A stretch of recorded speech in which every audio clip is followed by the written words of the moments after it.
NATO may have added its operations in Libya, but the Western presence is far from over, with big companies replacing the warplanes. The countries that bombed the oil-rich country are now getting lucrative contracts to rebuild it.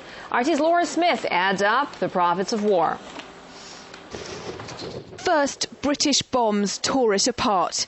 Now British companies will get paid to put it back together. Libya is open for business, and UK firms are being encouraged to join the gold rush. Libya is a relatively wealthy country with oil reserves, and I expect that there will be opportunities for British and indeed other companies to get involved in the reconstruction of Libya. Philip Hammond is urging CEOs and sales directors to pack their suitcases and head to the North African country. The UK's bill for its part in the NATO intervention in Libya is estimated at just under $500 million. But according to the UK Department of Trade and Investment, the value of contracts to rebuild Libya in areas ranging from electricity and water supplies to healthcare and education could amount to upwards of $300 billion over the next 10 years. And the British government will make sure it takes a leading role in that, just as it did in the war. And that's raising more questions about the UK's motives in playing such a big role in the recent conflict. John Hillary of War on Want says it has shades of post-war Iraq, when companies from countries involved in the Allied invasion were awarded all the best gigs.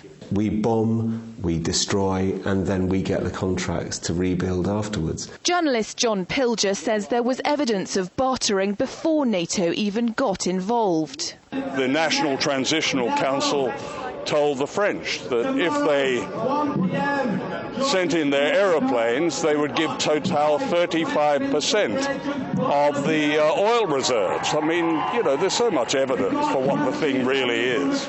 The UK Department for Trade and Investment already has staff on the ground in Libya, ready to welcome British companies' awarded contracts.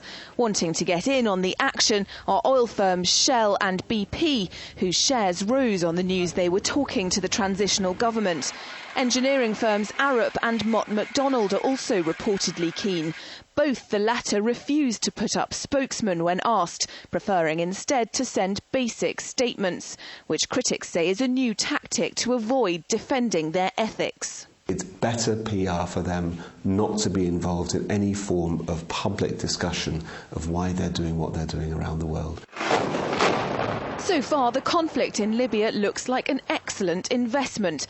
$500 million to oust a dictator, with a return of $300 billion in business contracts when it's all over.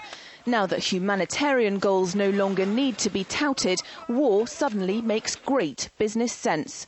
Laura Smith, RT, London.